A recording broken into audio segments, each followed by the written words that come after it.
Well, hello everyone. Welcome back to A Backwards Glance, the telling of some Southern stories from growing up here in Chambers County, and more specifically, the city of Lafayette. Last week we had the Tomlinson's pool story, and I want to thank everyone for all the comments. We received emails and texts and just tons of comments, some good-natured kidding about some of the parts of that story, which was just fine. Something that did happen. If you remember in the video, I mentioned that Mr. Jack Tomlinson, the owner of the pool, had two sons, Nick and Terry. Well, Terry reached out through one of his children and contacted me, and I've got a number. He and I will connect soon, and we'll talk more about those times and just get a little bit of a catch-up going on and maybe learn some other interesting facts about the family and his reflections on the pool. I was also able to get a contact from one of Mr. Jack's grandchildren, Terry's child, and it was wonderful to hear from them and hear their opinions of the pool and remember it really as it was closed, not as an operating pool, and just be very thrilled to hear us reminisce about such a great and iconic place here in town. From there, we're going to start today talking about an area, a couple of areas, just right up the street from that rental farm there on 431.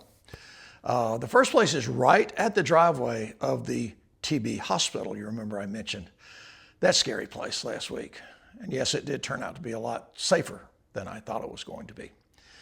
Well, at the entrance to the driveway was a tank farm, and the tank farm, gasoline tank farm. And they were massive tanks. I mean, my God, maybe 10,000 gallons each, three of them on stilts, surrounded by a wire fence so you couldn't get in and out. Well, my Uncle Larry was contracted to mow the lawn, mow the grass around this place. And he always took me with him. I was kind of his helper. And when we were there, he had two moors, thus I was on the second moor. I was scared to death, sparks off of rocks and, the motor running, and it's a gasoline tank farm. Nothing ever happened, but boy, I'll tell you, every minute I was there pushing that lawnmower, I was just thinking, it's going to be an inferno. I'm going to be burned to a crisp. But one of the things that we learned during our experiences at the Sinclair tank farm, there was a Sinclair station in town, and Mr. Bill Owens, who was the tank truck driver, worked, I guess, for that distributorship and delivered gasoline in his small tank truck to local gas stations. And Mr. Bill was actually my Uncle Harold's father-in-law, so we knew the family. We were very close to them, and I just remember him as being a wonderful older guy, always pleasant, always smiling. And one of the things that sticks particularly in my mind about Mr. Bill, he stopped at our house one day in his truck, gets out, and he has a box. And in that box are t-shirts, pool inflatables, and I believe some balls, maybe a football. And all this stuff was the green Sinclair color, and their mascot was Dino the dinosaur. So I had a Dino the dinosaur float to use at Tomlinson's pool and assorted toys. And it's just a wonderful thing that he thought so much of us to drop by and leave that for me. I never forgot that about him. He's just very generous and very good to me.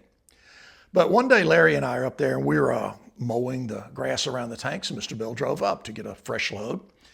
And we're wrapping up, and he signals us to come over, and he says, I want to show you something. There's a hydrant, just a water hydrant sticking out of the ground, a faucet with a little twist top. And he says, bring your gas cans over here. We had two, and we went over, and I'm thinking, why is he going to put water in the gas can? Well, it was water. It was gasoline. It was just a spigot of gasoline. And I just thought that was the coolest thing in the world. And he said, when you mow here, just fill up your two cans. Nobody cares. It's all fine. But don't come back. It'll be locked. You can't get in here. Just use it when you come up here. Very generous act, and we were very happy with that. That was probably 60, maybe $1.20 in value to us to fill up those cans. We may have taken an extra once or twice when we went to the Sinclair tank farm, but I don't know. I may be remembering that wrong.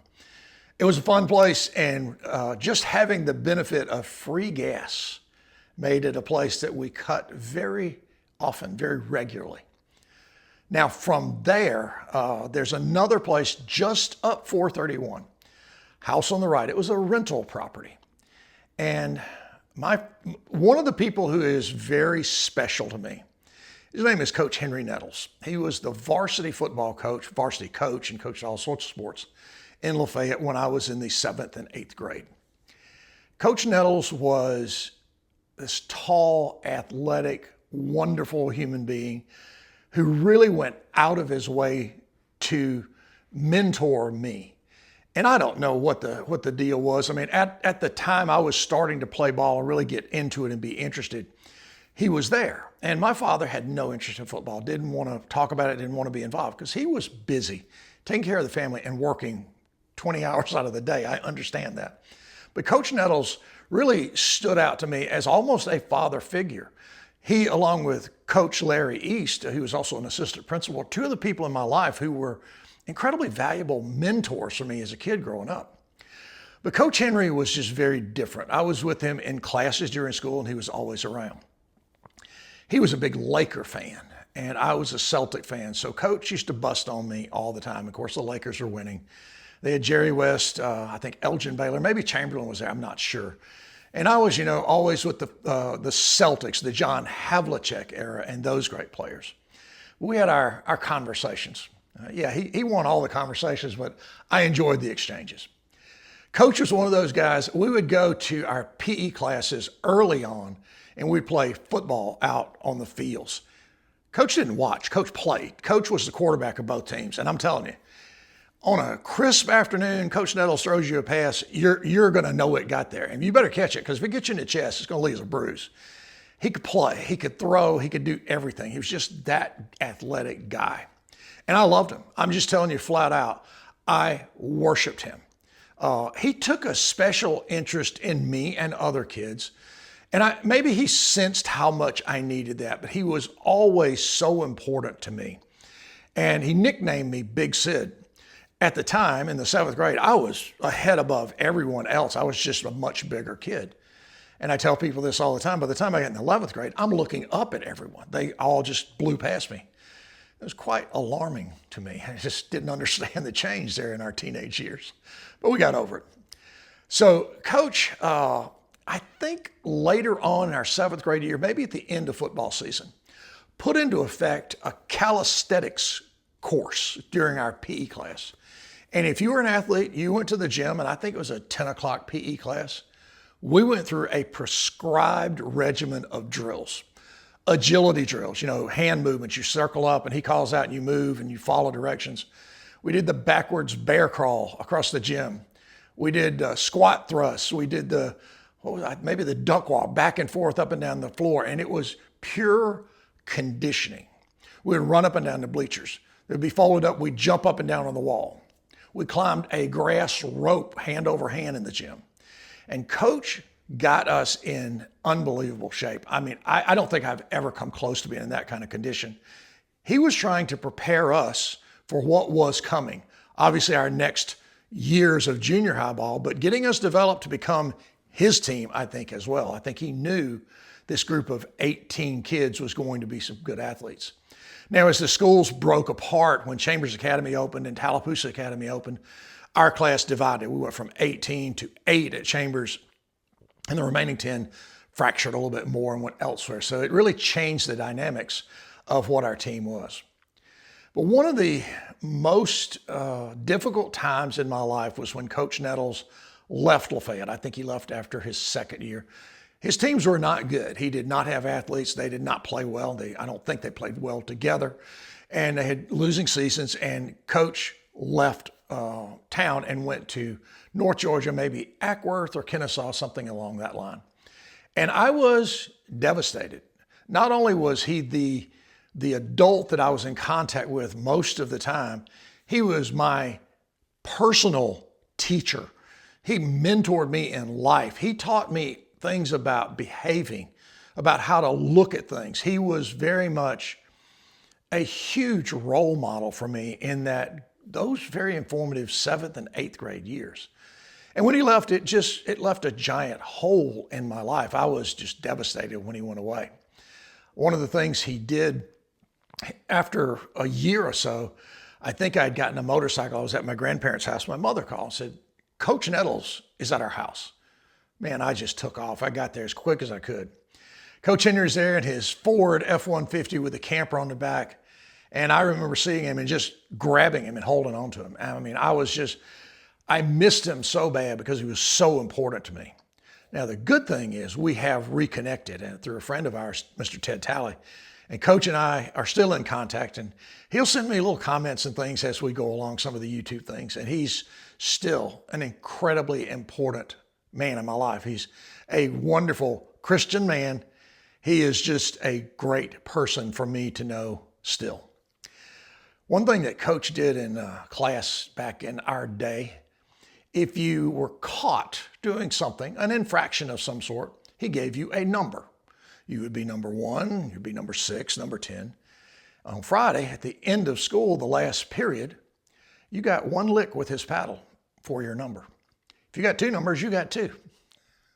His paddle was about this wide and had holes bored in it. And I only got 1. I only got that 1 time. And boy, I'll tell you, that was tough.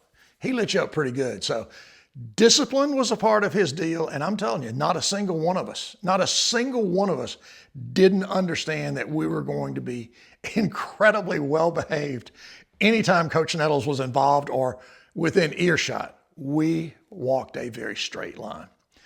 I loved that kind of persona about him. I didn't love the licks so much, but it wasn't really that bad. It had helped us stay in good behavior mode. One year, Coach mentioned that he wanted to plant a garden. So my dad's a master gardener. He's got a mule and a plow. He can break up your garden. And I told Coach that. He said, yeah, I'd like to do that. I'll be glad to pay him. So I tell my dad, and he asked me about it. And I told him it's covered in grass. He goes, okay, we'll go up there and burn that grass off one day and we'll turn it over and then Coach can just start gardening. Well, my cousin Bob and I decided we would get a little bit ahead of that project. We would go up there one day. We rode bikes back in those days. We went up to Coach Nettles' house on 431. Coach was at football practice, I think. It was spring practice. It was early part of the spring season. We started lighting matches and dropping them to burn the grass off. Well, it's dry. It's very windy. And wouldn't you know it, the fire really got out of control. I mean, it just exploded. And it's burning back toward the house and toward this wooden separate garage. Of course, Ms. Nettles called the fire department. They come put the fire out. About the time they were finishing up, Coach Nettles comes flying into the driveway in his white Ford Falcon, 2-door, if I'm not mistaken. He opens the door and he stands up. He sees everything's under control and he looks at me and he goes, Big Sid, what are you doing? And I was scared to death. I thought he was going to kill me. I thought it was like the end of our relationship. He was going to be so mad for being that dumb. He just shook his head and he goes, everything's all right? And I'm like, yes, sir. The fire department's got it. Gets back in his car and drives away. Never mentioned it to me. Now I got a lot of kidding at school because Bob and I both did for being firebugs, but we dodged a big bullet that day. Didn't burn Coach Nettles' house down on 431. Those are the kind of things that my cousin Bob and I did. We didn't do fire stuff very often, but we did crazy things on a regular basis. And we're coming to a point in our storytelling that there'll be some cousin Bob and Uncle Larry stories that will probably take a segment, our 15-minute segment with each one of the stories. Some of them are really pretty interesting.